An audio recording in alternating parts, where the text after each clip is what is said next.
CM KCR పై YSRTP అధ్యక్షురాలు షర్మిల మండిపడ్డారు. 9 ఏళ్ల కేసీఆర్ పాలనలో బీఆర్ఎస్ నాయకులు తప్ప ఏ ఒక్క వర్గం బాగుపడలేదని విమర్శించారు. లక్ష్మీదేవిపల్లి రిజర్వాయర్ నిర్మాణం చేపట్టాలని షాద్నగర్ లో ధర్నా చేస్తున్న ప్రతిపక్షాలు, రైతు సంఘాలకు షర్మిల మద్దతు తెలిపారు. ఇక కాంట్రాక్టర్ల కోసమే కాళేశ్వరం ప్రాజెక్టు వ్యయాన్ని కేసీఆర్ 1,00,000 కోట్లకు పెంచిందని ఆరోపించారు. కేసీఆర్ కమిషనర్ చంద్రశేఖర్ రావుగా పేరు మార్చుకోవాలని సూచించారు. కమిషన్ల కోసమే కేసీఆర్ ప్రాజెక్టులను రీడిజైన్ చేశారని ఆరోపించారు. పాలమూరు, మిషన్ భగీరథ ఇలా అన్ని కాంట్రాక్టులు మేఘా కృష్ణారెడ్డికే ఇస్తున్నారని, ఎందుకంటే మేఘా కృష్ణారెడ్డి కేసీఆర్ కు కమిషన్ ఇస్తారని ఆరోపించారు.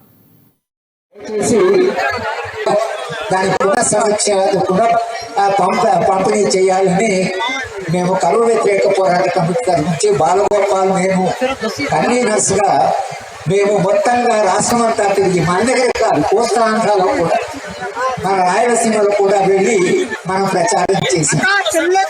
దశాదిశ కార్యక్రమం జరిగినప్పుడు నన్ను ఎక్కడ పిలిచినా వైజాగ్ లో చిన్న ప్రాంతాల్లో, గుంటూరులో 40 లక్షల జనం, ఎకరాకు ఒక మనిషి, ఒక ఎకరాకు ఒక మనిషి చొప్పున ఉన్న జిల్లాలో 40 లక్షల ఎకరాల భూమి ఉంటే భూమికి నీళ్లు ఇవ్వకుండా, అందుకు అవసరమైన పథకాలు చేపట్టకుండా ఈ జిల్లాను కరువు జిల్లాగా మిగిలిచ్చారు.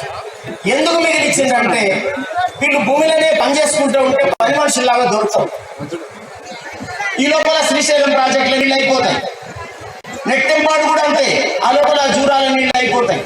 అందుకు మనం అడిగినామంటే వరద వచ్చేటప్పుడు, ఫ్లడ్ వచ్చేటప్పుడు, వరద కాలంలో రోజుకు 5 టీఎంసీల నీళ్లు తీసుకొని లక్ష్మీదేవిపల్లి దాకా నీళ్లు తీసుకొని కమిషన్లు వస్తాయి కాబట్టి అందుకే కదా ఏ ప్రాజెక్ట్ అయినా కేసీఆర్ గారు మెగా కృష్ణారెడ్డికే ఇస్తున్నారు, ఆ కమిషన్లు తింటున్నారు.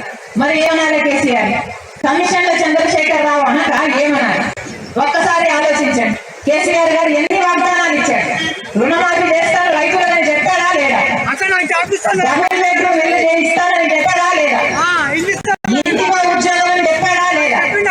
ఉద్యోగం లేకపోతే నిరుద్యోగ వృత్తి ఇస్తారని చెప్పాడా లేదా?